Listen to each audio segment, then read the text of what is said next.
Let's cut through the noise. This investigation was only going to be a 10-minute video, but the more I dug, the more information I got. And this is one of the investigations I've really enjoyed. It's not about someone new, it's about someone I've been following for the last 5 years. There's a Dubai lawsuit being pushed by Rory Conacher. I call him Conacher. I call him Conacher.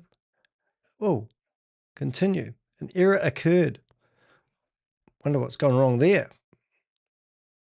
That's all right. Rumble and LinkedIn are no longer going to be hearing from me today.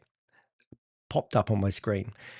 Anyway, as I was saying, Conacher, Conacher, Conacher, Con comes to mind when I think of Rory. People are being told this, there is a chance to recover their money from hyperverse-related schemes. And if you don't know me, hyperverse was where I did my apprenticeship.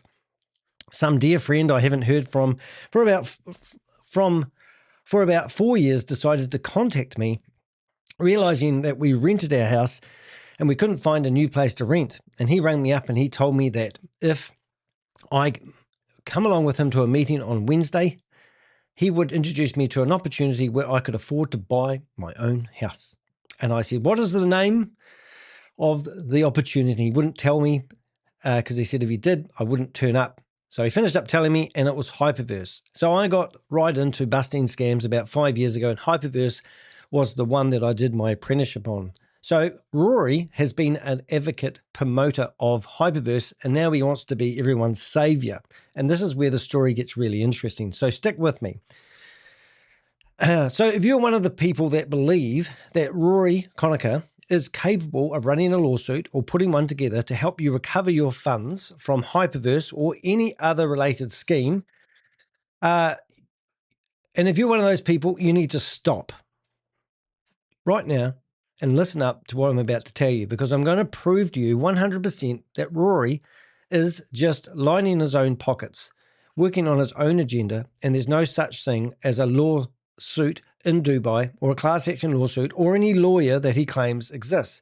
Because what you're about to see is what happens when you actually test the story instead of just believing it. Now, you guys probably didn't get yourself into Hyperverse probably because you researched it. I'm pretty sure you didn't. In fact, what you did, you trusted somebody. All these scams and Ponzi schemes that I go after are all about trust.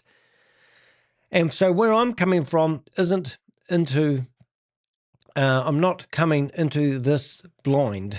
I know I'm like a tuned instrument when it comes to Rory, and I'm a tuned instrument when it comes to Hyperverse, and I'm a tuned instrument when it comes to what a class action lawsuit actually is. And what you've been preached to is not a class action lawsuit. And I'll show you. I've been following Rory for over 5 years. I've watched him firsthand. I've seen the Zoom meetings. Where do I put this? Here? Hold up. My assistant has just come in now. Put that work? Good. There we go. All right. I've been following Rory for over 5 years. I've watched him firsthand. I've seen the Zoom meetings, the pictures, the way these opportunities are presented and sold. I know the pattern. I know the tactics. And I'll say this. If there's anyone out there who understands how Rory operates better than me, I'll eat my hat. Now, I remember seeing a rocket scientist actually sitting there and eating his hat one day. So I don't have a hat, just saying, just in case I have to. But if there is anyone out who knows Rory better than I do, I'll eat my hat. Maybe one exception to that rule. His cousin, who has been already publicly exposing him in the past. And I've done blog after blog about Rory. So when I look at this Dubai lawsuit, I'm not guessing. It's not recognizing something. I'm recognizing something I've seen before. I didn't take it on face value. I looked at an email. I contacted the lawyer. I tried to encourage a meeting. We checked the address. We reviewed how the UAE legal system actually works. And we dug into the firm behind it. And when you line it all up, it doesn't stack up. No case number, no filing, no named advocate. And that's important that you understand what an advocate is, because I'll explain that as we go forward, who can actually appear in court. So there's no named advocate that can actually appear in court. And there's a reason for that, which I will explain. And a law firm that the deeper you look becomes the harder to verify, not easier. Now, normally when you start researching, you get into everything, the picture becomes clearer. In this case, nothing. We got crickets. That's not one issue. That's a pattern. And it's a pattern I've seen over and over again when people who've already been burnt are offering a way to get people's money back. People who have already been burnt are offering a way to get people's money back. Doesn't quite make sense, that. I don't know why, but I'm going to make sure my computer makes that sound better. And it's a pattern I've seen over and over again when people who've already been burned are offered a way to get their money back. Yeah, it's recovery scams I'm talking about. So this isn't about drama. It's not about opinions. It's about evidence. We have the receipts, because if you're trusting Rory Conacher to recover your money, then you need to ask yourself a very simple question. Where is the proof? There's no proof, all right? If you don't want to watch this video to the end, he's got nothing. There's no proof of any lawsuit. We're going to go through everything step by step. And by the end of this, you will see exactly why this so-called lawsuit doesn't hold up. And if it was real, you wouldn't have to go looking this hard to prove it. So let's get into this. I've actually, first of all, let me tell you about this story, this picture. I always like to tell people about my pictures because I'm always impressed. Now, this picture didn't come out quite like I wanted originally, so I actually got two pictures and spliced them together. So, as you can see, Rory is standing at a counter. Oh, and I can't even say the name right. What's that name there? Mazda City, which is the place that the lawyer actually resides in, theoretically. And here's Rory. He's decided to go from South Africa, even though Rory is now bankrupt because his company's been put into liquidation by his beautiful cousin, who's actually forced him into liquidation. And that was the same company that instigated this whole concept about a lawsuit. So get this, Rory has been liquidated. And I've got the documents in the blog that you can watch. And now you've got Rory with no money, trying to make money online, has traveled to Dubai to meet the lawyer. And he's in the foyer. And who does he meet in the foyer? Well, it's me, Danny de Heck. And he's holding legal documents, which aren't legal documents, and he's holding a roll of toilet paper. And you know why? Because Rory is talking a whole lot of shit. And he needs to carry around toilet paper with him. So that was my idea. And we'll prove more as we go on. So let's have a look at this. First of all, we've got a lot of evidence, so we're going to use everything we've got. First of all, I'm going to read, it's hard to take any lawsuit claim seriously when there's no case number, no court filings, and no lawyer named who can actually appear in the court. So you need to be a special type of lawyer to actually go into the courtroom in the UAE where Rory is claiming this is all going to happen. So as I said, I started at the start, Rory Conacher is back. Remember, he's been silent. And once again, he's presented himself as a solution to a problem that has already cost people millions of dollars. Now, Hyperverse is a $1.9 billion scam. Now, if you want my opinion, it's actually a $4 billion scam because 55% of the money that went into Hyperverse actually went back to the people that were promoting it because they set up this 20 account structure thing. And if you feeded somebody in there, you would get 50, I think it was 52, but maybe we'll say 55% of the money back. And you could use your HU dollars to set up new memberships within Hyperverse. So literally, there is a recording that I have of Rory taking $50,000 from an individual, and that individual put that money into Rory's bank account, and then Rory used his free HU dollars to create a new account. And then even going by this message that we got, he never actually even gave that to the individual. And I was on a live meeting of Rory's, and this guy's going, I never got my Hyperverse account number. I put the money directly into your bank account. That's called money laundering. So anyway, so I've watched these dirty tactics from Rory. I know he's not an honest, abiding citizen. He hasn't learnt from his ways. Now, I know that because Hyperverse changed its name. It used to be called Hypercapital, Hyperfund, Hyperverse, Hypernation, Hypercosmos. Hyper 1 was way at the end. Thanks, honey. You've got this. And there's a whole list of hypers out there. It's a hyper shit, to be really blunt. They haven't come up with that one yet. But Rory was not only promoting Hyperverse, he didn't learn his lessons there, he was also promoting VidiLook. He was also promoting VAV. And all those videos have been deleted off his YouTube channel where he's trying to scrub himself from the internet. So this guy hasn't learned from his lessons. He's been trying to trade his way out of it. Now, I'll tell you one other thing while I'm on my high horse, while I'm on my soapbox.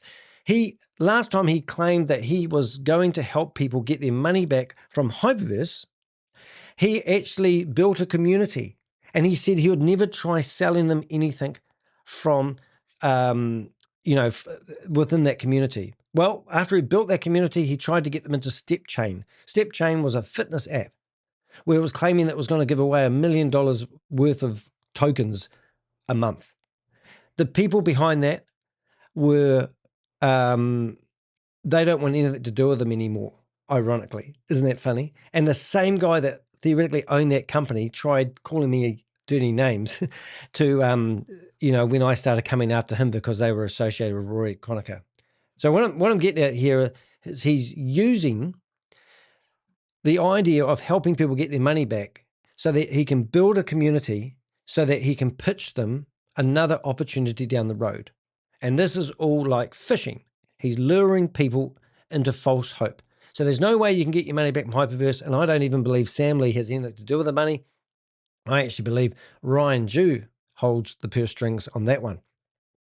Even though America charged Sam Lee in connection to the $1.9 billion scam Hyperverse. And they did that because they were trying to encourage Australia, because Sam Lee's an Australian citizen now living in Dubai, to actually charge Sam Lee in connection to Hyperverse, which has never happened. No Australian has been charged in connection to Hyperverse, even though Rory is now claiming that Sam Lee has all the money. Now, if Sam Lee has $1.9 billion worth of money, why is he looking like a washed-up scammer in Dubai if you go find him on his YouTube channel? Just saying. Anyway, let's get back on track.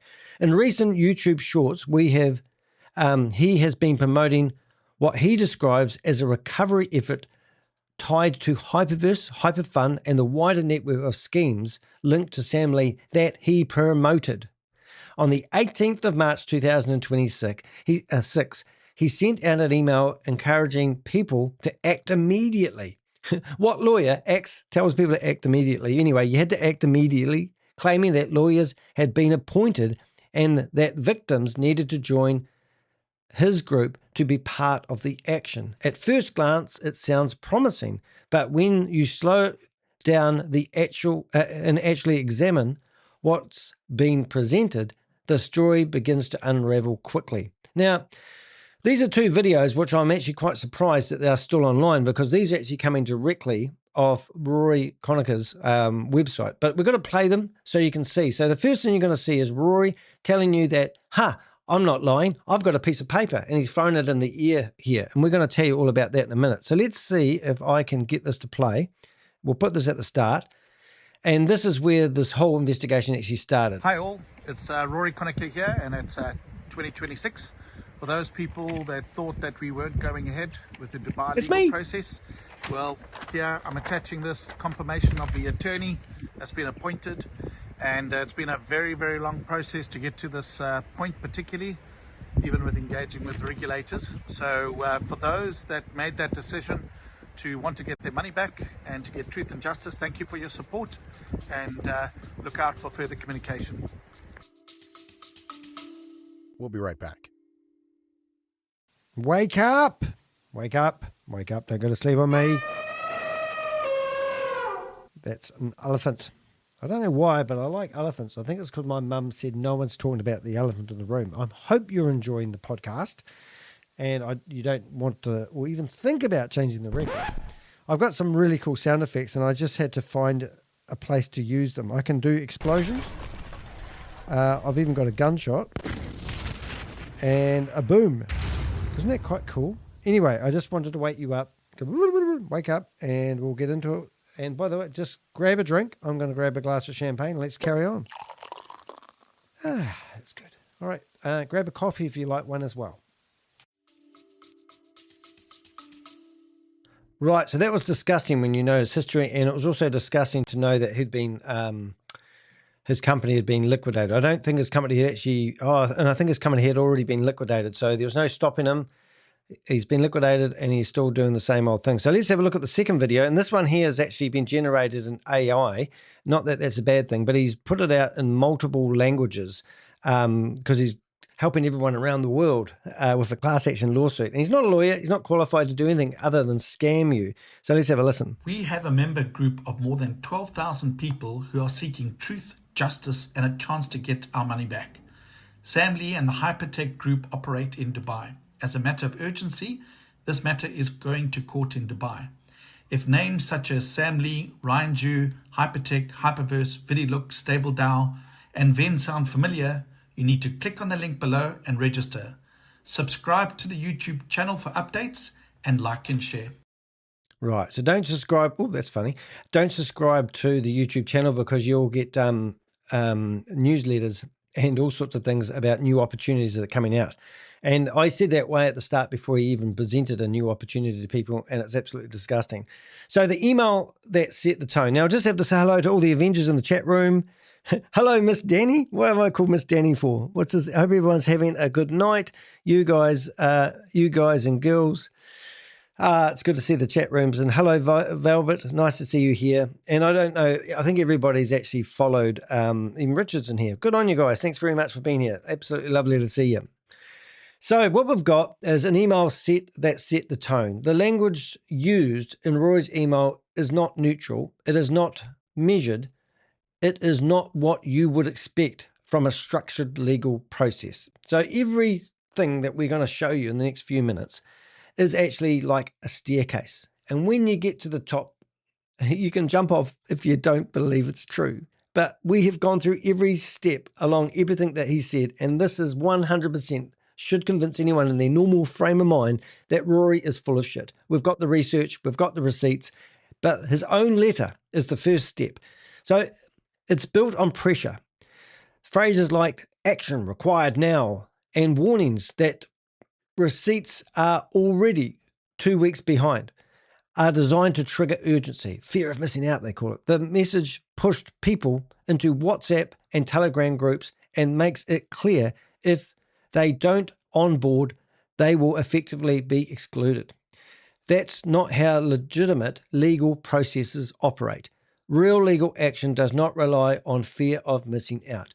It relies on documentation, process, and verifiable facts. Instead, what we are given is a funnel, one that directs vulnerable victims into controlled communication channels away from independent verification. Now, I've gone into those very groups, and so have a lot of my Avengers. We've actually managed to scrape out 202 phone numbers of people that have gone into those WhatsApp group. So any lawyer or any legal action that tells people to set themselves up in a WhatsApp group is actually giving away your privacy. Now, we've used those numbers, and last night I texted 80 people who had iMessage, and I told them about this video because I want them to watch this video and realize that we are your best friends, and Rory is trying to scam you, and I'll never ask you for any money or donation if you don't want to what we are doing, but we're here to help you. Now, this email, have a look at this email. We've got it here. You can click on it. You can read it for yourself. It's pretty good. Action required now. Pressure, fear of missing out. If you are seeing this message for the first time, you are 2 weeks behind. Join the groups now. Now, literally, I have recently been fighting a large-scale Ponzi scheme and scam, and I've been chatting to a lawyer who is amazing, and he wants to go after the lawyers that went after me. And I said, I'd love that. He's sent me an official message today saying, I cannot communicate with you on WhatsApp. We need to do everything via email from now on. So I'm going, okay, I'm going to do that. Now, anyone in their right mind that tells you to discuss legal, it tells you to join WhatsApp groups and Telegram groups to discuss, what do they call it? What do they call it? Trying to get your money back? Recovery. I call it recovery scams. It's lying because that's not how real lawyers operate. But anyway, here's the letter. You can actually download it. It tells you all sorts of stuff about this company called PSP Legal has been appointed to represent our victims in the case against Hypertech Group, which is the first Hypertech. It used to be called Hypertech Group, and then it went to Hyperfund, Hyperverse, Hypernation, Hypercosmos, and Hibernation. I forget them all now. I used to say them every day. Oh, here we go. Look, here they are. Hyper Series. Hyper One, Hyper Community, Hyper Capital. I missed Hyper Capital maybe. Hyper Cosmos, Hyper Diversal. Forgot that one. Stable Deo, Vidi. Look, these are all the things. Now, just put this in perspective here, guys. Rory Conacher, like, we believe he had 40 people on the phones telling people to sign up for Hyperverse. He set himself up a company, an investment company, and he went out there and told people that he's like, he was offering what they call hedge fund sort of style investments. And that company has been liquidated by the South African courts just a few weeks ago.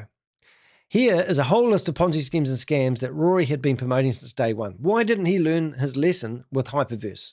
And why did he keep going from one scam, rebrand, next scam, rebrand, next scam? And then why did he, when Hyperverse was basically done and dusted, which was actually Diversal, then Sam Lee jumped into Hyper One. Sam Lee disappeared for 8 months, and then he turned up and he started up Hyper One. I thought it was a joke at the time, didn't really look into it, but it was Sam Lee.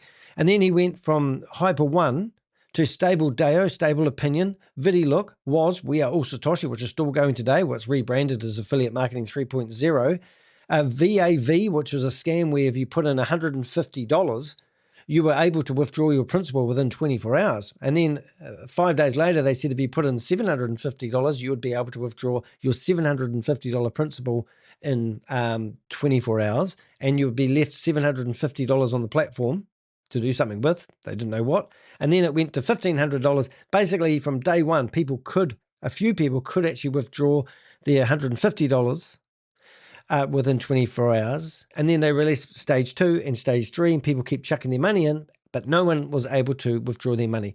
Rory did a big video about how people should get involved in this VAV thing. And I remember that quite, but he's deleted the video, and unfortunately I didn't even get a copy of it. But Vend stood for VidiLook 2, I think it was. No, was it? No, Vend, it means VidiLook would never end. Hyper BC, Hyper, all these names. This is what Roy's continuously promoted. He should have stopped way at the start. And I'm getting off track a little bit here, but here's all the other things where you can join these groups. If you want to join these groups, please do join these groups and cause havoc. Join. If you've got a WhatsApp group, you can join these groups and then share the link to this blog and let people know what's going on. Don't, I'm trying to click on the right area there. So there's the link to the blog now. Anyway, so that was the newsletter. And then in here, you've got the PSP Legal Consultancy. And you can even see that their email address is psplegal@pm.me. And then their website address is pslegal.ae. And if you go to their website, you can email them on info@psplegal.ae. And I've sent them a right of reply email, and I haven't got anything back as of yet. However, other people have also done right of reply emails and have got correspondence back, and we'll show you that in a few minutes. But basically, you can go through here and you can see everything that Rory has been promoting to date. He's telling you that you can click on here and download all the different versions of one of those videos I just showed you. And here he is down here, and subscribe for updates. What he wants you to do is subscribe. He's building a community, and he's going to re-scam you all over again. A leopard does not change their spot. So that's what you can do. So action required. So what's missing matters more than what's said. Roy's email makes bold claims. It names PSP Legal. It references a supposed appointment. I hope I can read this right today. It's lists a long string of entries connected to Hyperverse system, but the fundamentals are missing. There's no case number. There's no court filings. There's no signed legal mandate, and no named advocate with rights of what's that word?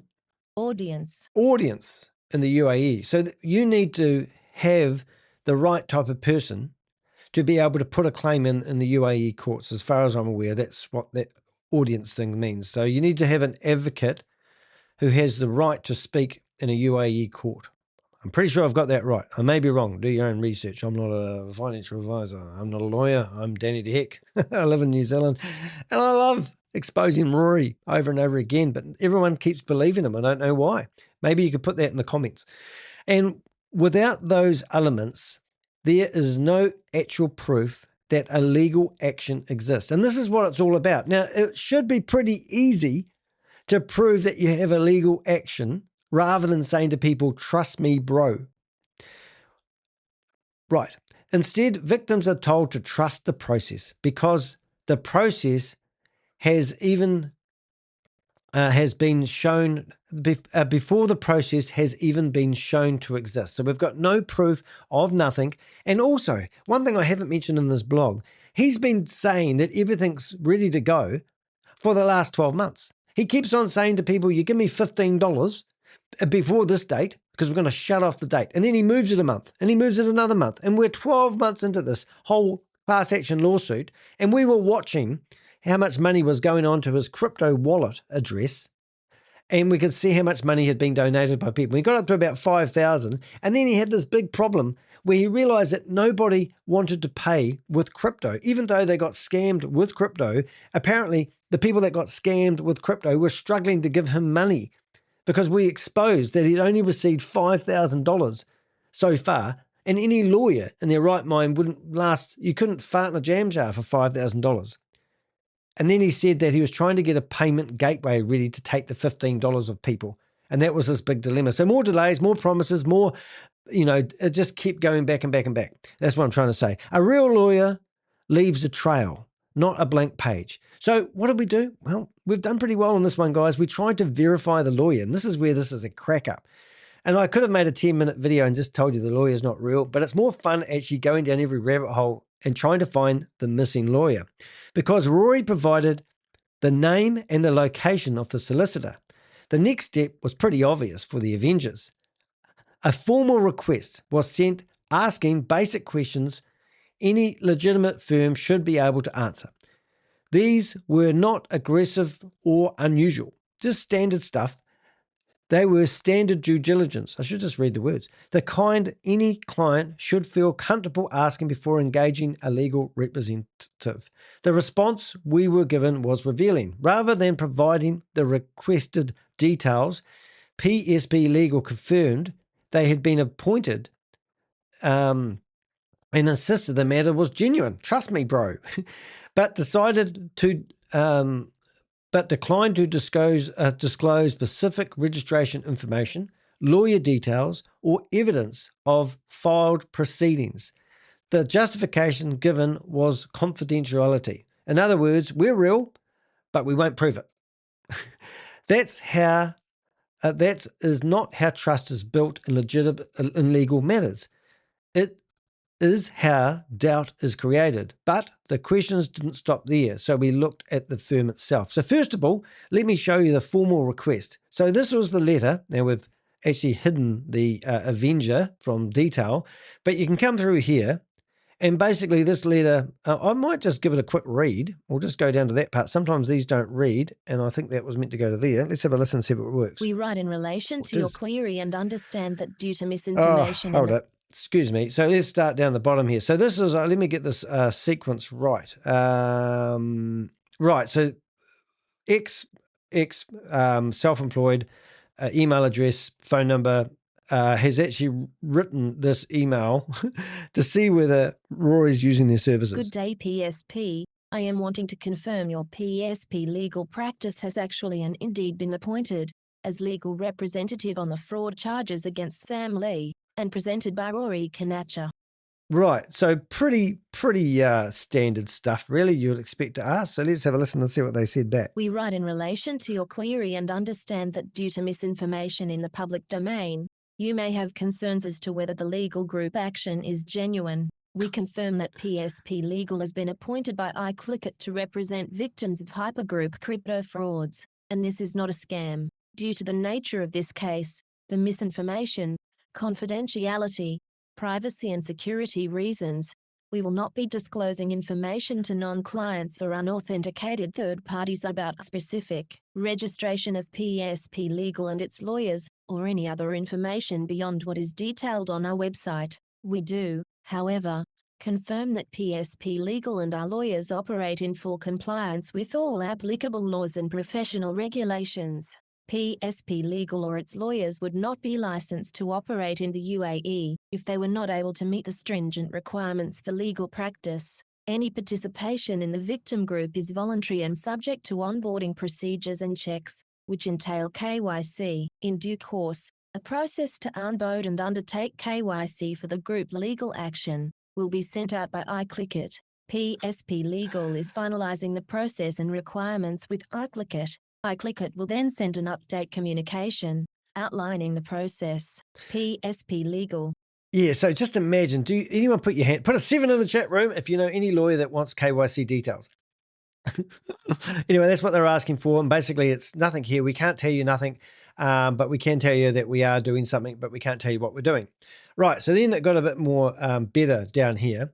So our friend here has rewritten more correspondence, and they've asked some more basic questions, which are very basic questions. I'll just see if we can actually, I don't know if this is going to work. It's been naughty already. Let's see. Thank you for your correspondence regarding the matters referenced in your letter 28th of January. Before proceeding further, I would appreciate if you could kindly provide the following verification process. Okay, so first thing, we've got the full legal name and registered entity of the UA trade license number, including the, what's that word? Issuing authority. So they wanted to find out, what I'm going to have to read it, what the filed in Dubai. Legal name of the registered entity and UAE trade license number, including the issuing authority, for example, Dubai Legal Affairs Department or other relevant body. Which is standard practice for anyone providing legal services in Dubai, so I've been led to believe. Confirmation of your rights of audience in UAE courts, or details of the advocate, S. You're instructing for litigation 3. Details of any filed legal proceedings, including jurisdiction, court, and case reference number, if applicable. 4. Clarification on the mandate under which you are acting, including confirmation of appointment by the victim group referenced in your letter. 5. Your professional registration details in the UK, including regulatory body and registration number. Oh, some good simple questions for a good honest lawyer to answer, eh? Given the seriousness of the matter and the number of affected parties referenced, I trust you will understand the need for full transparency before any further engagement. We look forward to your response. So the response was, this second inquiry has been addressed in our response to your first inquiry. Boom! Excellent. So shut up and go away, leave me alone, and stop asking me awkward questions is basically what that was said. So that was us trying to verify the lawyer via email, but we didn't stop there. The website, now this is where it's really cool. We're going to open the website if it's still going. Now, I'm going to repeat myself here. Oh, 1 minute. Oh, there it goes. Whoa, that looks good. Oh, there it goes. Empowering visionaries with legal precision. A precision instrument. Book a consultation. Let's click on the book a consultation. And there you go. You got phone number. Now, would you believe this company theoretically has a team of lawyers? Where are they?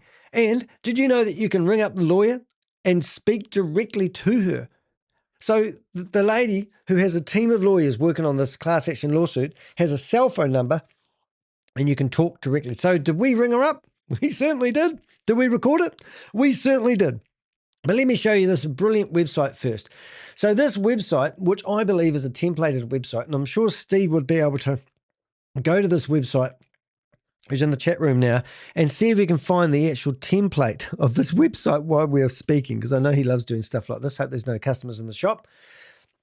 So what does this lawyer do? Well, she does crypto, fintech related innovations, financial services, dispute resolution, medicine and healthcare, what do they call it? Media and music businesses, influencers, and digital talents. Now, to my opinion, this here looks like a templated website to me, and it looks like that they've put every opportunity to appeal to some lawyer who might buy this template, and they just decided to leave all the services available. And when you click on one of them, you get these pretty pictures. There's a Bitcoin Comes down here, our approach. Normally we find those words where they haven't updated the words, but what would you expect to see from a lawyer's website? Wouldn't you want to see people? Wouldn't you want to know about previous cases that they've done? Wouldn't you want to hear that of the last class action lawsuit that they've done? There's a whole array of stuff, but you have a field day in there. We went through the privacy terms and conditions. They've even got a legal notice, which I haven't looked at yet. Let's have a look at this. Professional regulations of our lawyers. The firm is subject to UAE laws. So they're claiming they're a UAE company. And once again, they've got their phone numbers. And they've even told us, more importantly, where they're located. So guess where this is going, guys. So let's have a look at their website. I'm going to read some of this because I'm a bit flustered. As part of this investigation, we looked into PSP Legal itself, and what we found only adds to the concerns. Using historical tools like the Wayback Machine, there is no meaningful track record of the website, suggesting it may be recently created or only recently made visible.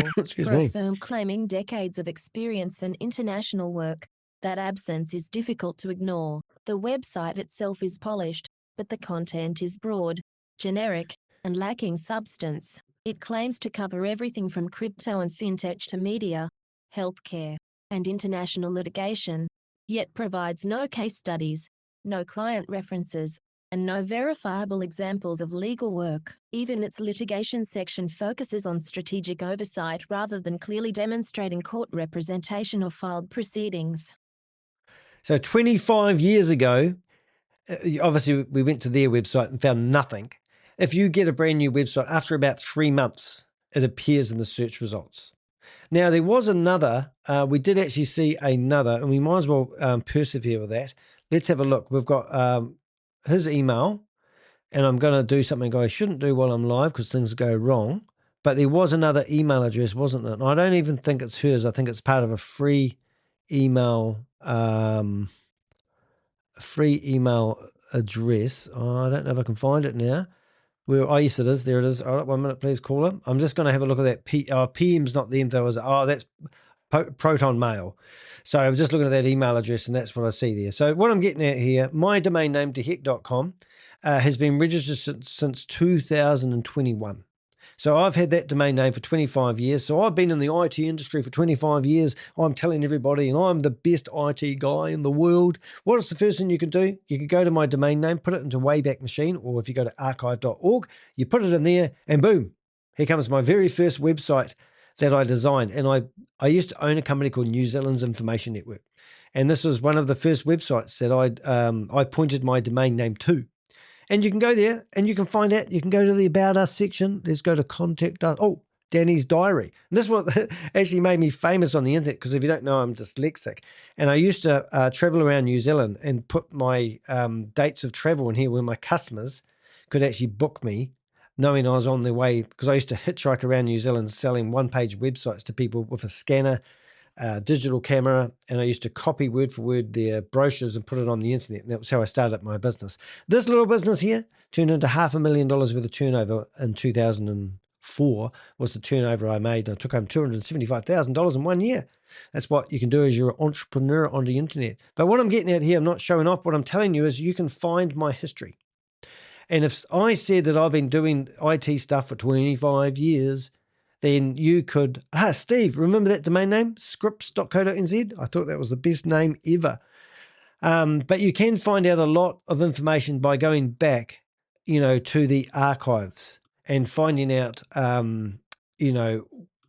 different things. And look, I'm even going back here. I'm getting distracted here. But my point is, we went back to that website and we tried to find some sort of historical stuff, and there was nothing. So I don't know if I read this. I don't think I did. As part of the investigation, we looked at the PSP legal itself. We found that we have found it only adds to the confusion. I don't know if I did read that, but I think I am going to read Using it again. historical tools like the Wayback Machine, there is no meaningful track record of the website, suggesting it may be recently. I'll read this paragraph The instead. website itself is polished, but the content is broad, generic, and lacking substance. It claims to cover everything from crypto and fintech to media, healthcare, and international litigation, yet provides no case studies, no client references, and no verifiable examples of legal work. Even its litigation section focuses on strategic oversight rather than clearly demonstrating court representation or filed proceedings. So the lawyer that's helping me with something else, I checked him out. I went to his LinkedIn profile, and I'm literally watching him be interviewed by CNN and other news agencies. I can watch video clips. I can see him doing what he does, and I'm going, wow, this guy's real cool. And that gives volumes. This lawyer, nothing.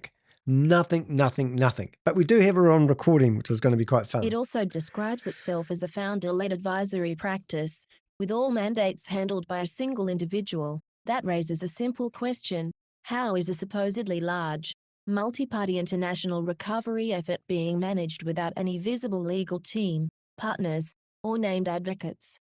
No one is on that website. I went to a website today, funny enough. I can't remember what it was. It was on my LinkedIn page. And, if I went legal, I might find it. No, Legally Blonde.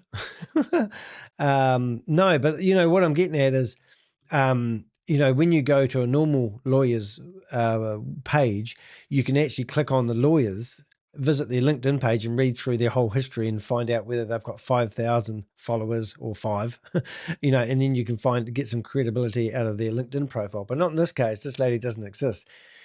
And here's the part that is hardest to ignore, which I've already mentioned. The lawyer is claiming 24 years of legal experience, and she doesn't come up anywhere. So she either hasn't had any cases that are going to hit the media, or she's a made-up individual, Rory. Recognition in major legal rankings and senior roles in leading firms should have clear, verifiable professional footprint. But that footprint is missing. No strong independent listings, no clear regulatory trail, no publicly verifiable case involvement tied to entities. I don't even think I said that right. So sorry about that. No publicly verifiable case involvement tied to this entity. Right. When you combine new or unqualified web presence, a lack of independent professional footprint, and no evidence of actual legal proceedings, it becomes very difficult to reconcile the claim being made with with what can be proven.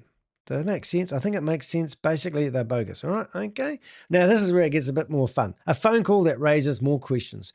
The concern didn't stop here. A contact in Abu Dhabi, is it Abu Dhabi? I think so. A contact in Abu Dhabi made a direct call, attempting to arrange a meeting as a potential paying client. That request was refused. Think about that for a moment. If this is legitimate, large-scale recovery effort involving international victims, why would a client meeting, why refuse a client meeting with a victim? Why somebody who's in your same? So everybody that's been scammed is basically in South Africa, America, and the UK. And here's somebody who's been scammed, wanting help, and they're in Abu Dhabi. Is it? Am I saying that right? I think it's Abu Dhabi. And all of a sudden, you wait until you hear the recording. If this is legitimate, large-scale recovery effort involving, I think we said that, why operate what appears to be on a single mobile number?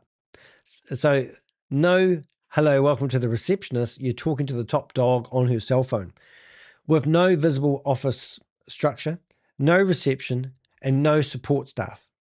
It doesn't align with what most people would expect from a firm handling international litigation. So, are you ready? This is where it gets good. So I'm going to open this in a new window, and I'm going to go away and get a drink of water because I'm dying of thirst. They're trying to keep them.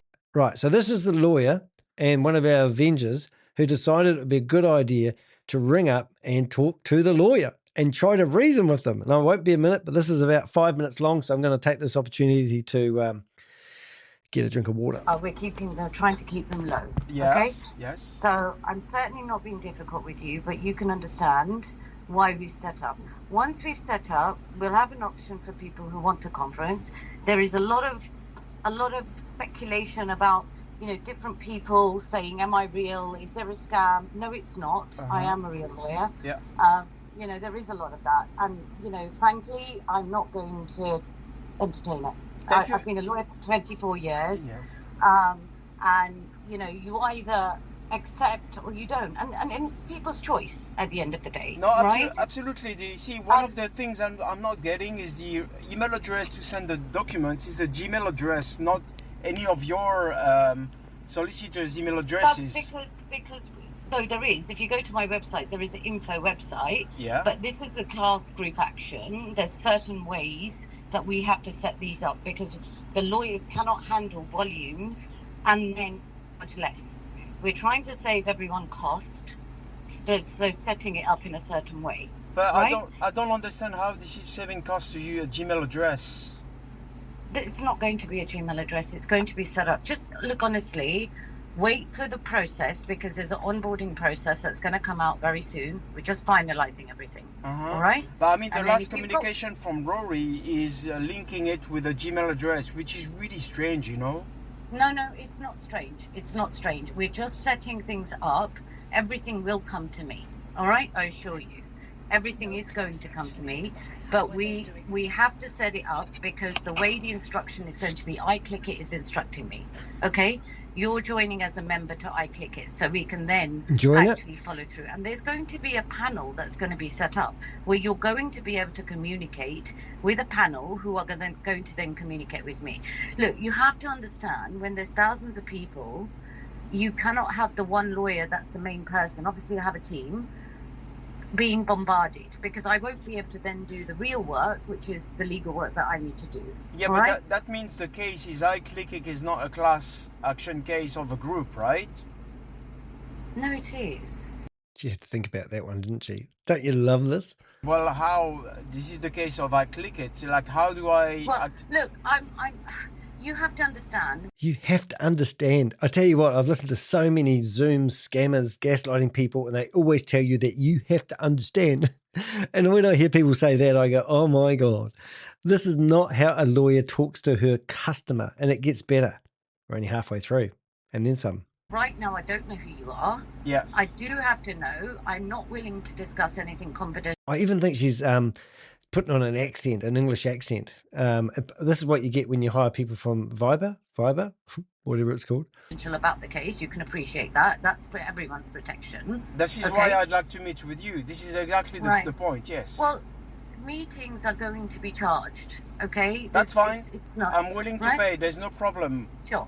So follow the process, first of all. If you've got any questions, they will come to me, okay? Once they come to me, and if anybody wants to arrange a conference, then we'll do that. All right? No, I wanted to come in person on Monday. No, I'm not. Well, I'm just not free like that. I'm a very busy lawyer. She's a very busy lawyer. Sorry, I was listening to this first time and I'm going, oh my goodness, it is so funny. I'm a very busy lawyer. You don't talk about yourself like that. I'm a very busy lawyer because that's what I've been told to be. Right. Okay. All right. Right. So I'm not willing to do that. It has to be a proper onboarding process. You have to read everything. You have to have the client care signing, and then I will engage with people. Okay? Would it be possible for you to actually share the case number? Because, being here, that would be very good to understand the way it's being... I'm not going to share any confidential information without people. Case number isn't confidential. It's lodged in the courts, and you can normally look them up. And that's why this Avenger wanted that case number so he could actually find it in the court system. And once it's public, I mean, I have, I think I've had, in the last 2 years, I've had 7 court cases against me. The one that Goliath Ventures did against me was filed in Orange County. And all you needed to do was search for my name and you could find it. So if you have the case number, though, you can normally search the internet and find it through all those websites like Pacer and the like. But in UKE, I mean, it's not a big ask to ask for a case number. Because remember, Rory's actually told people that this is actually right on the door and they're knocking on Dubai's door months ago. So now he's got to the stage where he's been liquidated and he's now telling people he's finally got a lawyer and now they're going to start the process going, and you have to go through the whole thing that he's been grooming people to do for the last 12 months. He basically wants them, by the sounds of it, to start over. And this isn't even anything to do about a lawyer. Anyway, I'll let this carry on. Otherwise, I'll start going down a rabbit hole. People being my client and where I have an obligation. Okay? Okay, but I'm trying to be your client here. Yes, but you've got to follow the process first. Man, she must get no clients, this lady. Maybe that's why we can't find her on the internet, eh, Rory? Okay, so right I have to onboard you. You have to go through KYC first. You have to do a live verification. There's going to be requirements. Okay, but for now, right? you understand that the only communication I read is linking it to a understand, Gmail address. And you may think Whoops, sorry. I'm being difficult. I really am not. No. Whatever the process is a verify process, Priya. But what I'm saying is, right now, it's a Gmail address, which really is odd. There's nothing odd. I do know about it.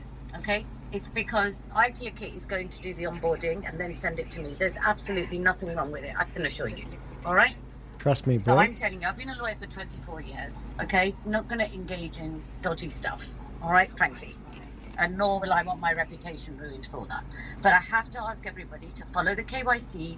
We do need to verify everybody. There are bad actors. Okay, there are. Okay, and so well, you can understand why. No, I still don't really. The I still don't really get it. I've been dealing with lawyers for myself 25 years, and this is odd. There's nothing odd about it. Well, I can tell you. I'm telling you as a lawyer. I mean, there's nothing odd about it. All right. Well, so you know, look, it's your choice at the end of the day. Nobody's forcing anybody. Absolutely, right? absolutely. You know, it's just like having a little bit of transparency to understand what's happening, especially in a case related to scamming. There wouldn't be transparency. We're not divulging any information until we onboard and verify anyone's identity. That's period.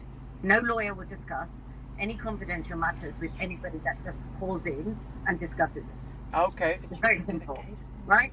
So you have to follow the process. I have to verify who you are.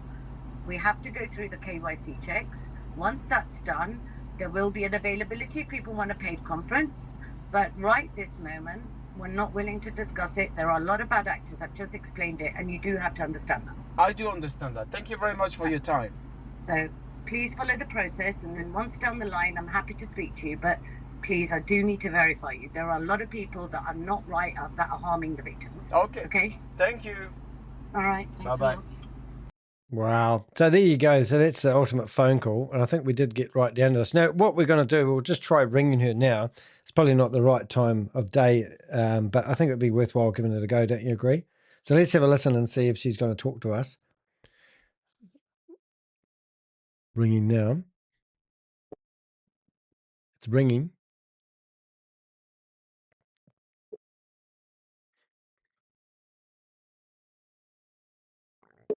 How did we say her name? Priya Patel. Priya. Priya. Your call has been forwarded. Hello. My call has been forwarded. Message. When you have finished recording, you may hang up. G'day, Priya. This is Danny D. Heck. I sent you a right of reply email just 12 hours ago, and we're just trying to find out whether you are a genuine lawyer or not. So we have a lot of concerns, and no doubt if you are a genuine lawyer, you have no problem answering our questions. So if you could get back to us ASAP, would be much appreciated. And we also noticed that you are in Master City. Master City, and we've got a photo of the receptionist board there. We can't see your name on it, so we are a bit suspicious. Give us a ring back, 021 961 652, and you'll need to put 64 in front of that and drop the 0 to give me a call, or email me on danny@dheck.com, or you can just go to dheck.com. Look forward to your call. Have a great day. Anyway, no surprise there. So anyway, so what have we done so far? We have gone through to try to verify the lawyer, asked them questions, have got a response basically telling us, trust us pro. We went to their website. We couldn't find any historical evidence that the website had been there for more than 3 months. That's basically the way we look it up when we go and looking for it on archive.org. If your website's more than 3 months old, it will be listed in the Wayback Machine. She may have changed her domain name, but we don't think so. So, and I don't know if it's a she, he, or whatever it is, but suppose it's a lady. Anyway, and then we've phoned it and we've got somebody on the phone. Somebody local wanted to have a meeting with her face to face, and she didn't want to do that. In fact, she was going to charge them to do that. And they said, there's no problem paying. I would like to meet with you face to face. But she said she's a busy lawyer. So what do you do next? Well, let's go and check out this lawyer, and let's go to the foyer where she claims her offices are. Check out the address that wasn't there. The address provided was, now I've said that twice. Master City. Master City. The directory board at the location lists multiple companies operating within the building. Yet, based on the evidence collected, there was no visible listing for I hate that name, PSP. What else could that stand for? Legal on the board. No signature, no signage, and no identified office presence. Now, remember, we're talking about a lawyer that's capable of handling an international crypto recovery operation and a class action lawsuit. So she talks about her team, and her team theoretically have offices in this building, but are nowhere to be found on the actual board. On its own, that might be explainable, but when you combine it with everything else, the lack of answers, the refusal to meet, the absence of documentation, it becomes part of the broader pattern. And that pattern is difficult to ignore. Now, here, this is actually a real photo. I have superimposed this good-looking guy on the right here, which is me. Looking pretty good there, Danny. And you can see here, we have got no proof of anyone by the name of PSP Legal on the board. Now, she might have just moved there. We don't know.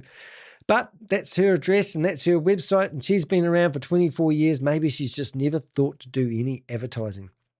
Now, the legal reality, Rory doesn't explain. Here's where the story really starts to break down, because even if you've taken everything at face value that I've just talked about, the structure Rory is presenting does not align with how UAE legal system actually works.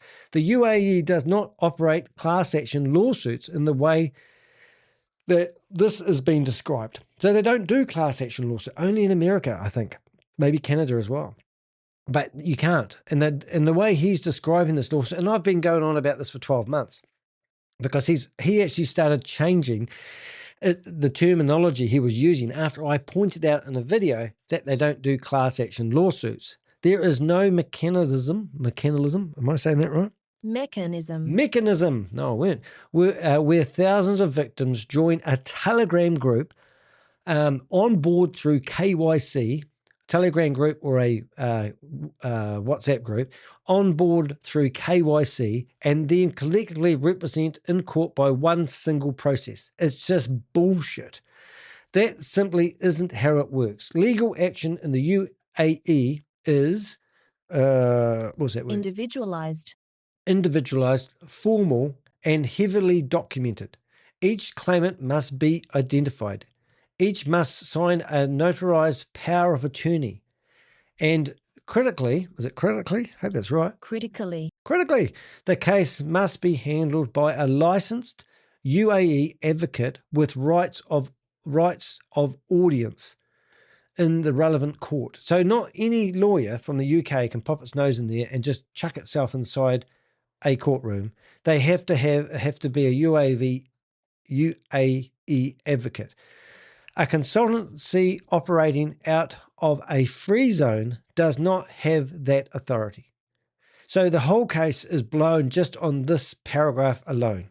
So the obvious question becomes, who is the advocate actually taking this case to court? It's not rocket science, ladies and gentlemen. It's heck science. But there's the question you want to ask Rory. Now, if people who are using him for hopeful recovery, not for him building a community so he can re-scam them again, if he can't answer that question for a bunch of people that have already been scammed, then why not? And you should be demanding who this person is, because that is how the system works in the UAE. Because no such person has been named. It doesn't exist. There's nobody here. This is all smoke and mirrors coming from a guy who's trying to keep face after he has been liquidated in the South African courts because of the fraud that he's been doing. And there's more to come, but I can't tell you. And without one, there is no enforceable legal action. Nothing's happening because there is nothing happening. Does that work? I quite like that. Nothing's happening because nothing is happening. Right, just reading my notes as they come in. That's good. We can't do voice messages. Good on you, mate. The timeline doesn't make sense. All right, so let's see. Consider another inconsistency of lies. I think that I'm going to read that paragraph just to get it going. Another inconsistency lies in the order of events. Right. Roy is asking people to join on board and prepare for legal action. Yet there's no evidence that a case has even been filed, and that is backwards. So he's doing it backwards, ladies and gentlemen. In real litigation, the process begins with a filed claim.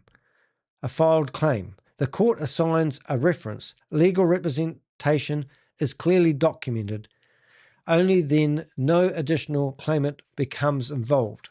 Here we are seeing the opposite. The crowd is being built first. The legal structure is expected to follow. That is not just unusual. It is structurally inconsistent with how the real legal proceedings operate.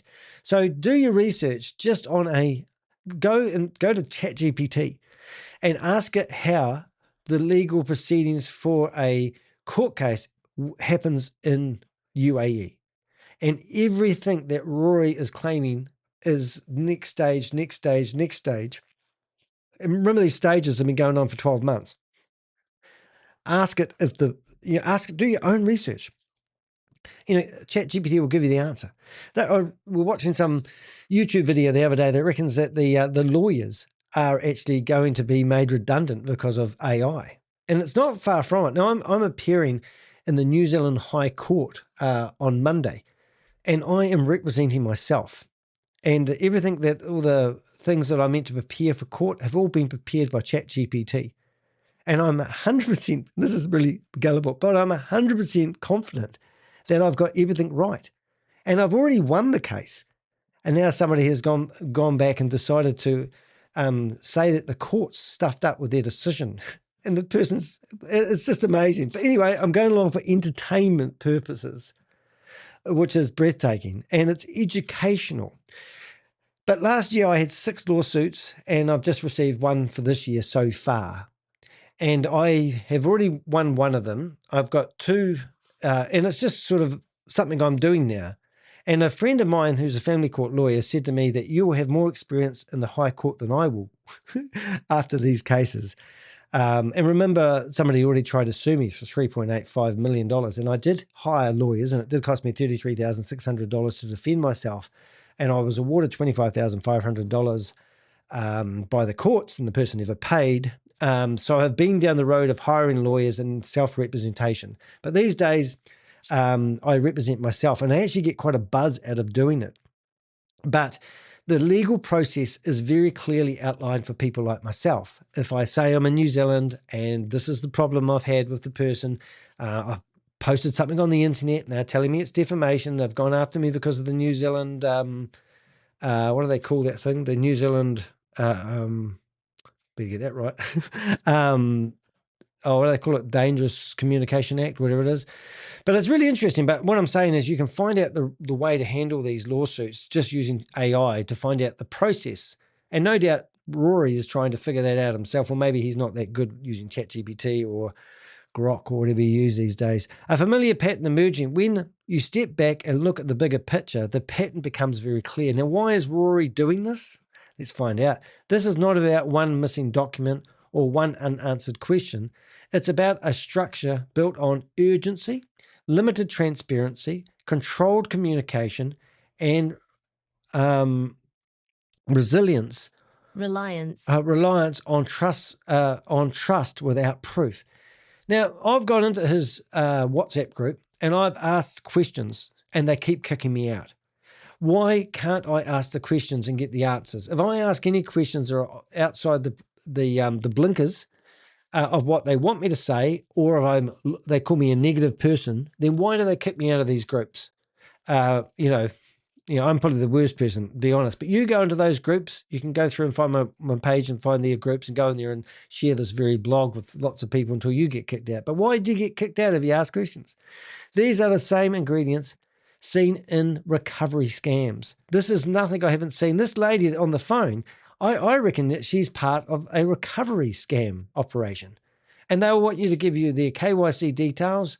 They will charge you fees. They will build that trust with you. And then people will part with money.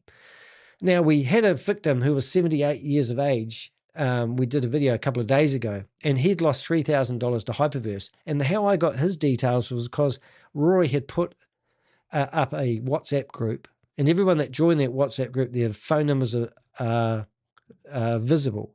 And one of my Avengers, Bob with 6 toes, decided to ring him up and ask him what opportunity he was trying to pitch, because this guy was going through that list and pitching new opportunities to people in the groups. So victims are all together in one place. They are all messageable. You can get their phone numbers, which we've got, and you can start pitching them other opportunities. And that's what these people do. They go into these groups and then they go after these victims and they go and try and get more money off them. People think they can double down and get their way out of it. Where victims of one scheme are drawn into another, often under the promise of getting their money back. Hope becomes the product, and urgency becomes the sales tool. Now, let's just go back. Now, if you went to the start of my blog, which is here, you will find a link that's called Rory Conacher. And when you click on that, it takes you to all the other blogs that I've done on him over the years. We've gone through, we've showed him when Rory was appearing in court and he was self-representing himself. He was begging the court to buy more time. The court said, no, we've had enough. Within 30 days, we're appointing a liquidator to take down your company. Then we've got Rory on here. There's a video where Rory was asking for, he was saying that he was going to fight this lawsuit and it wasn't going to bother him at all. And then between that video that he did, he got liquidated. His company got liquidated. Now, we have heard he's got other companies, but the company that was offering the investment opportunities were like the hedge funds he was offering people has been the one that shut down. And here you can even see this guy here, Philip. He employed Rory to help build his step chain app. And when I exposed Rory and this company for running a Ponzi scheme app, this guy actually rang me up and said he used to be a Jehovah's Witness, this guy. And the worst thing you can ever call a Jehovah's Witness is a pedophile. And this guy rang me up and accused me of being that. And that's what this guy did it because he used to be a Jehovah's Witness and he knew that he was really fed up. Anyway, this guy was saying that nothing was wrong with Rory. But since then, he now doesn't want anything to do with Rory. And this company's still running a scam. So they're all, and you can see a leopard doesn't change his spots. Rory's starting to promote. This is the best story that we actually had was Michelle, his cousin, had basically, she had sold, I'm going to say 3 properties to invest with Rory. And then she basically came to us and told us her complete story. Now this is not I don't even know how to explain it, but this isn't a simple blog. I'm just opening up a few things here, but everywhere you read through this, the whole storyline, voice recordings, the whole 9 yards, but you can see all the evidence, the photos of how they were cousins. And Rory come and visit them, smooze with them, they invested with him, and then all the claims, we've got, what am I trying to say? We've got recordings, documents, just the whole 9 yards of everything that happened is all in that story. But you can go through there and read about Rory. So let's just summarize in a nutshell what Rory is at the moment. Well, Rory is bankrupt. Well, he's been liquidated. And they've now got a court-appointed liquidator trying to find any assets where they can pay back any victims that Rory's victimized. So here's the final piece that cannot be ignored. Rory Conacher, owned company, RJS Capital, has been placed in final liquidation by the South African High Court. Now, if you don't believe that, there is the documents and there's the case number. And look, I bet if we search for that case number, let's have a look. There it is. So there's the case number in, you can go there and I presume, I don't know if you can open it, but there you go. So there's the document publicly available where Rory has actually, no, I didn't actually, this isn't the same as my one, but it's down here by order of the court. And that was the 2025, I don't know, they've got the dates around the wrong way, but I think it's over the 8th. Anyway, he's been in the High Court of South Africa, whatever that's called, Local Division, Durban, the Honourable Acting Judge, blah, blah, blah, in the matter of, his cousin versus Rory. It is ordered the matter has been, basically I don't even know what this document is, but I know he's been liquidated, and my one basically shows, I think that was the original court documents, but when you click on this document, this is actually the bankrupt, the actual stamp to say that he's been liquidated. So you can go through that. But anyway, he's bankrupt. He shouldn't be in charge of any entity or whatever. I'll call it bankrupt, but they're basically liquidated the company, and they're now doing forensics on every action and reaction he's done. This is not speculation. It is a matter of record. So when the same individual is now asking victims to trust a new recovery narrative, it is entirely reasonable to question his credibility. Who is Rory Conacher? Is this a genuine legal effort or another attempt to maintain influence over an already vulnerable audience? The questions that still remain. At this point, the burden of truth is not on the victims. It is on Rory and the lawyers he claims is acting on their behalf. Where is the case number? Where is the file claimed? Who is the licensed advocate? What court is handling the matter? What legal mandate has actually been signed? Until those questions are answered with verifiable evidence, the claim being made should not be taken at face value. There is no evidence of a lawsuit. If anyone out there who's been in those WhatsApp groups, the 202 people who I've got their phone numbers, you can reach out to me, but you provide me any evidence of anyone actually working or acting on a lawsuit about Sam Lee and Hyperverse, I will eat my hat. Let's cut through it. This isn't about opinion or speculation. It's about what is actually in front of us. You guys have been scammed. You are victims. And here's somebody else trying to victimize you again.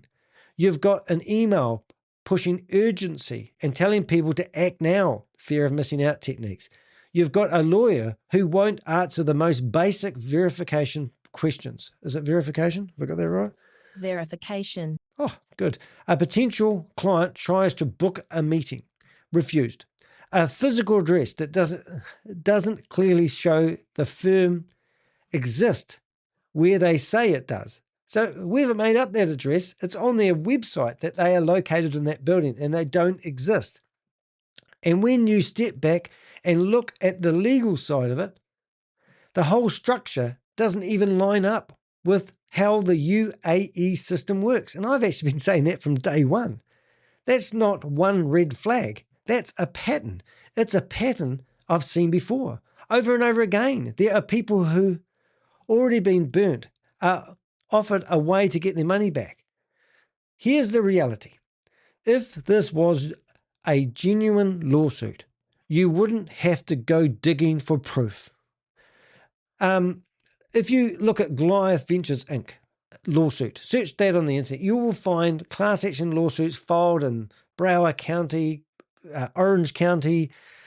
You'll find articles everywhere about this. As soon as there's anything filed in any lawsuit, every time a court document lands about Goliath Ventures, Either the Sentinel newspaper, CNN, or not CNN, Fox 35 News, what was it, NBC or Channel 9 News will do a article on it. Now, if anything is lodged in any court, which we've been led to believe that this lawyer is handling the legal process and they've lodged something with some court, it would be all over the news. It would be all over in the newspapers. It would be everywhere.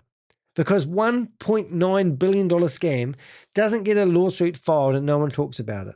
If anyone has found someone to charge, like Sam Lee, for God's sake, he's claiming that Sam Lee has all the money. Sam Lee's a broke, washed-up scammer. I talked to one of the biggest crypto journalists in Bloomberg, and I'll let you work out who that is. He interviewed Sam Lee and said it was a waste of time. He was just trying to claim his innocence. And it was just the most dumbest interview. He said, this is what he said to me. I spoke to the guy face to face when I was in America, and he told me he interviewed Sam Lee and what a waste of time it was for him. So all of a sudden, Sam Lee's meant to be somebody worth billions of dollars, and Rory is going after Sam Lee when Sam Lee hasn't got the money. That alone is a red flag. You wouldn't be chasing answers. You wouldn't be getting vague responses and being told to trust the process. I think you guys are sick of trusting the process. The evidence would be there. Clear, verifiable, easy to confirm, but it's not. And let's not ignore the context. This is all coming from someone whose company has already been liquidated by South African courts. He's already been in the courtroom and he's lost. He's had to liquidate his company, the same investment company that pushed everyone over the cliff. So you have to ask yourself, why should anyone trust the process when the person promoting it can't even point to verifiable proof that it exists? It's not rocket science to prove that you've got a lawyer actively going after a lawsuit, a class action lawsuit that doesn't exist in the UAE. I mean, if it was happening, it wouldn't be hard to prove that it exists. Because when the evidence is missing, the questions start answering themselves. Now, everything that we've done here is open source investigation. We've written a right of reply to the lawyer, and when we get that right of reply, if we get one, we will publish that on this website, on this blog, or on this website. And it's just the way it is. I don't know. I haven't been reading the questions because I've been in my wee zone. Her story, Michelle's story was absolutely gut-wrenching. Queen of Karma is really cool. She's got a new icon too, looking really nice in the pink. Queen of Karma, has done some amazing deep dives along with me with these scams that we investigate. And they're all the same. A lot of, these guys, like Rory sitting here with a toilet roll. He's just talking shit. That's why I told the picture to have him holding a toilet roll. They just keep going.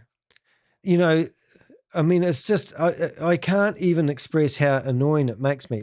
So when we...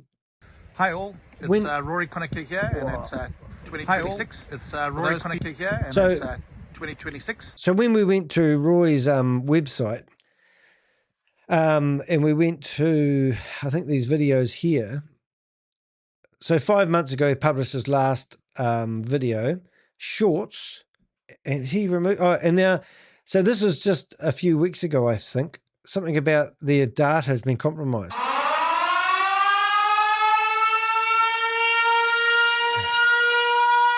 A quick one. We're Cape Town. It's Rory Conacher here from South. Hi everybody, it's Rory Conacher here from South Africa, Cape Town. This is a quick one. We have now sent off our second newsletter and I've translated it into multiple languages. I just want to shout out on one thing. We have picked up that our data is being used out there. So not only are we seeking the truth, justice, compensation, but the protection of our data. So please, all members that were part of any of these programs, you need to join the initiative. Let us protect ourselves, let us get the truth, and let us get the justice. Thank you and have a... So this is so stupid because this guy has set up a WhatsApp group and put everyone's phone numbers who are theoretically victims in a public arena. And then he's claiming that their data has been breached. it's in the public arena. I've got 202 phone numbers from victims that have lost money. And I think it would only be fair to ring up a few people and let them know. Why don't we do that? Why don't we have a look? We've got a few numbers here. I'll see if I can find, where have I got messages? Yesterday. All right, so let's start ringing up a few people and see if they want to talk to us about their investment.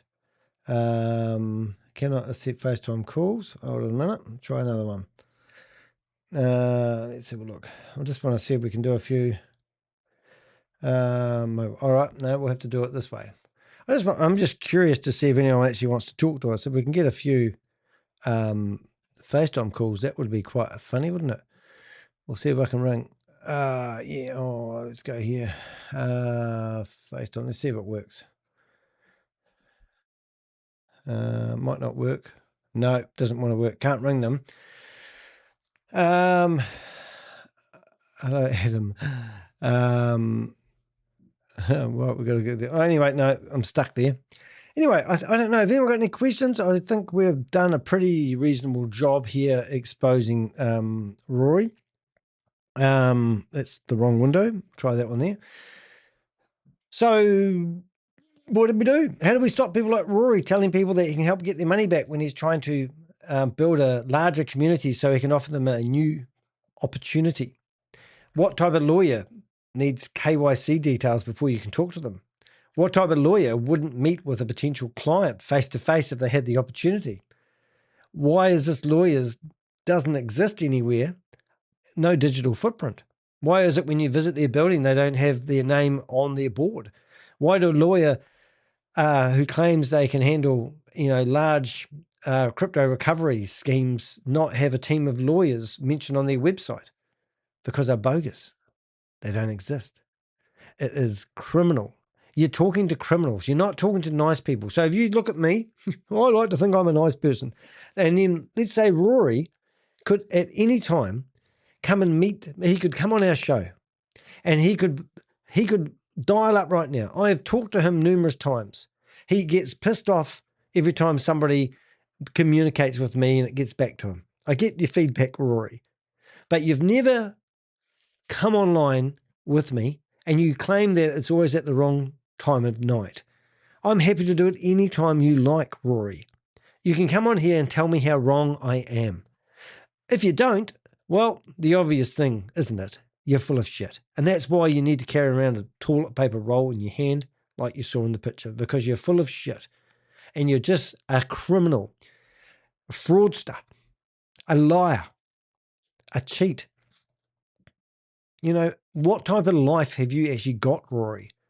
How do you go to bed at night thinking I'm a good person? How do you make your children proud of you? Is it by continuously bluffing your way through life, telling everyone that you've just been victimized? I mean, one of the other videos that was so funny that we saw of Rory was him claiming that he was a wolf and he was a black wolf and all the he was a white wolf and all the black wolves were coming after him. And he was saying that it's not fair. He was claiming he was a victim. Look, this is the world's smallest violins. For anyone that wants to walk people off a cliff, telling them that there's a passive income opportunity just over beyonder and lets people walk off, and then they say that I'm a victim. I got a guy at the moment who claims he's a victim. He's trying to get $40 million from a scammer. He's gone to court. He's now had the case squished, but let's not go there. And he's claiming he was a victim because the guy he was working for promised that he would pay him rewards for pushing people over the cliff. And it's accumulated to $40 million. So he thought he'd do a lawsuit against the other scammer to get his reward money. And now the scammer, which is Christopher Delgado, has been charged in connection to a Ponzi scheme he's been running for $328 million. A few weeks later, Nick Petrillo decides it might not be a good idea to stick my head up and he's decided to put a motion in to dismiss, claiming that he doesn't think he's deserving of the $40 million he thought he was 2 or 3 weeks earlier. It's ridiculous. Rory Conacher isn't a victim. He's a predator. He is somebody that should be locked up. And at the moment, things are looking like that's where he's going to finish up. Does it really take, how hard is it to get people like Rory off the streets? It's incredibly hard. It costs some people a lot of money to do so. Some people are willing to take that expense and stop him. But really, do you really need to see Rory Conacher in jail behind bars before you stop listening to this individual? What does it take after listening to all those points of interest? I've given you more reasons not to believe there is a lawyer. We've gone to the building. We've telephoned. We've emailed. We've given the opportunity to write a reply. We've told you the legal process that happens in Dubai. What else do we need to do? Why do you want to believe in Rory, who's been bankrupt or liquidated by the South African courts? What strand of evidence or confidence of trust do you have with Rory right now? I don't care if you believe me or not, but the receipts are here for everyone to see. Just got to wake up, people. Stop investing in crypto opportunities. I had a guy the other day, yesterday, and there was a guy called Stephen McCullough. And I went after him. He tried to sue me in the New Zealand High Court. That was the guy. One of the victims who lost, I think, £10,000, basically started supporting me and doing videos on a daily basis. And the scammer decided to pay him back his money. As long as he didn't communicate with me, in fact, the instruction was to turn against me and start doing propaganda videos against me if he got paid off. So he paid off the guy that lost £10,000, and then the guy ghosted me, and he used to do videos every day exposing the scammer. He finished up getting his money back. He reached out to me today, and this was, oh my God, 2.5 years ago, maybe 2 years ago. And he said to me that he's invested in a cloud-based crypto mining operation, and he's invested a little bit of money, but he's about to invest a whole lot of money. And he just wanted me to have a wee look at it to see whether it was a scam. And I'm going, oh my goodness, mate, you have been scammed before. You've ghosted me for 2 years. And now you're coming back asking me for advice before you give a large amount of money away to another opportunity that is very much the same as the first opportunity that you lost money to. And I'm going, at what point do people not realize that anything to do with online investments with crypto, 99.9% of them are scams? And if you want to invest in crypto, just buy some Bitcoin. Sign up for a Binance, crypto.com, and buy Bitcoin. But these systems, and this one was paying like 1.3 per day. It's so expensive to mine for crypto that the amount of energy and the power needed to make money, there's not enough profits in mining for Bitcoin to generate the daily returns, the monthly returns that these operations offer. I was glad he reached out to me. But I'm still amazed by how many people still want to invest after losing their money previously. And that's where people need to take some sense of responsibility for their own actions. We're not crypto recovery people. And this lady that allegedly is a lawyer and Rory has employed to do a class action lawsuit in a place where they don't do class action lawsuits, and the whole steps on the process that he's talking about are incorrect, is all bogus. And we need to take some responsibility for your own actions and not get involved in this type of thing. That's me. Hope you've enjoyed it, and we'll see you in the next video.